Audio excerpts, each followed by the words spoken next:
Hey Anonymai, welcome to an informational video.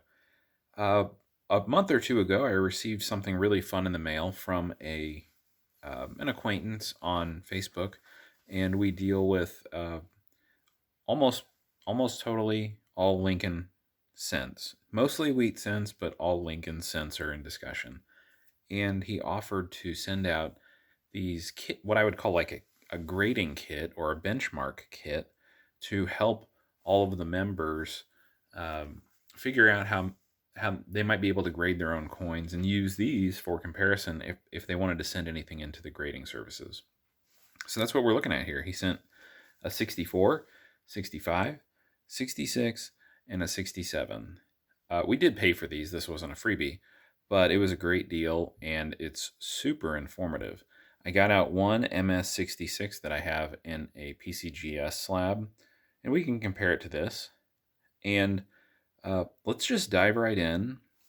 Things that are going to count for a good grade. Things you're looking for are clear of contact marks, no high spots being rubbed or worn.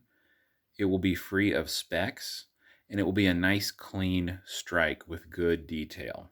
So you could flip all that to the other side.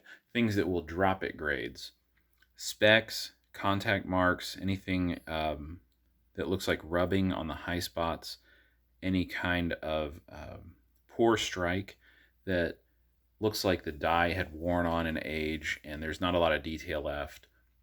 And we'll go ahead and go through that in this set. So let's start with the 64. His notes here are, this is why he gave it a 64. Specks and spot, lots of high spot rubs. The strike is a little bit weaker, and the reverse also had specks.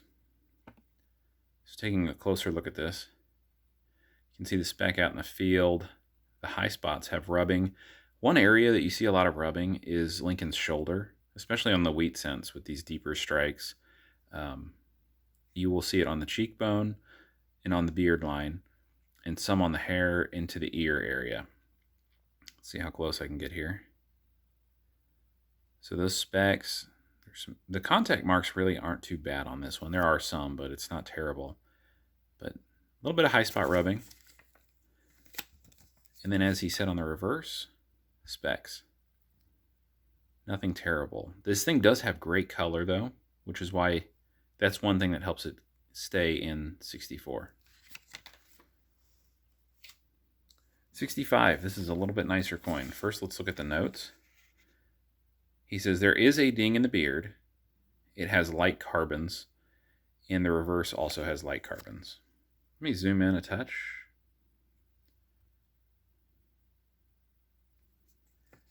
So let's take a look. Ding in the beard. You can see that. You can see the field has some digs out in it.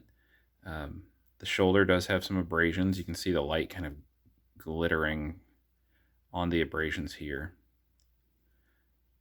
Kind of some digs and carbons out here in the open. The detail on the hair really isn't bad. It's actually pretty good. And 65 is a good grade, guys. Don't get me wrong. It's just usually not one unless it's a tougher year that you send in for grading. And he said again, light carbons on the reverse, and you can see those, especially in the open areas, the fields. One inside of the O, a lot of them up here at the 1 o'clock, up here.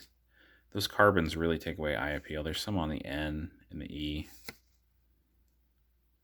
So those knock it. But overall, this is a pretty nice coin. That would look great in your album. It's not perfect, though. Okay, now we're getting into the grades that when you send in a coin, you're really hoping you get. So here's a 66.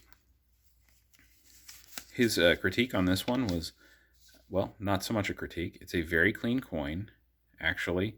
There is a small nick above the word Liberty. And he says if the coin had a little bit better color, it would maybe get the 66 plus. So when you get the 66, we begin to talk about very clean coins, usually free or almost free of any kind of discoloration, carbons, spots. You can see the level of abrasion on this shoulder has dropped to almost zero. You can see that nick that he said above Liberty right here. The cheek and the beard look very clean. There's a lot of detail in the hair, in the ear. There's good definition there. That's a very clean coin. So let's look at the reverse. He didn't have any critiques of the reverse, so I did look close at this, and you can kind of see on the T, that's actually like some kind of planchet flaw. It's not wear or contact, it's a planchet flaw. There's a little bit of contact up here above the 1. You can see it reflecting. So yeah, that's a very nice coin. That's a 66. And we'll go ahead and compare it to one that did grade out at a 66. So here's what we're looking at. It's a little bit later date. Very similar in nature. There's a little bit of contact out in the fields, not much. Ironically, right above Liberty, just like the other one.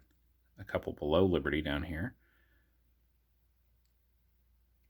What else do we see? A couple of spots.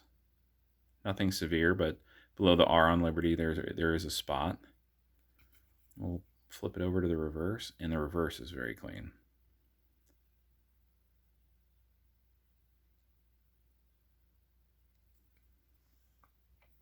Okay, now getting to the 67.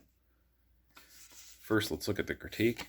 He says, nice, clean coin, with nice color, few, if any, nicks or blemishes, which is what you have to get a 67. So the fields are clean. The strike is deep. Good cartwheel of luster. This one has a little bit more redness in the color. Fantastic detail in the hair. The beard has some definition.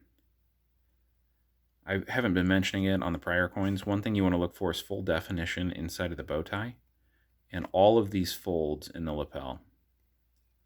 And then as we discussed earlier, there's almost no contact marks on the shoulder, one of the highest points. And then the reverse, same thing. Darn near flawless. Same kind of planchet issue. Do you see that on the T? It's pretty wild.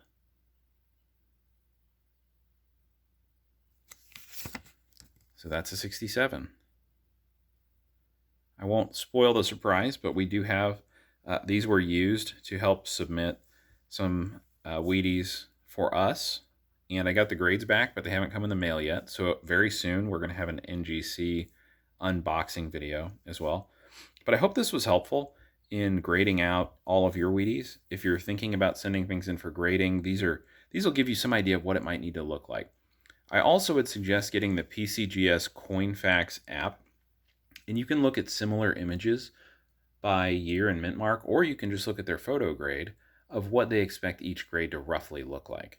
So that is a tool that we use all the time. It's called PCGS CoinFacts. There is an app and there's also a book, I believe. But I hope this was helpful, guys. Go check out your Wheaties, see if you have anything high grade. This is good if you are roll hunting, looking at old BU rolls. So good luck with your hunting out there. I'll let you know about the NGC submission when it gets here. We'll see you guys in the next video. Click that like button, subscribe to us, leave a comment, and we'll see you next time. Happy hunting.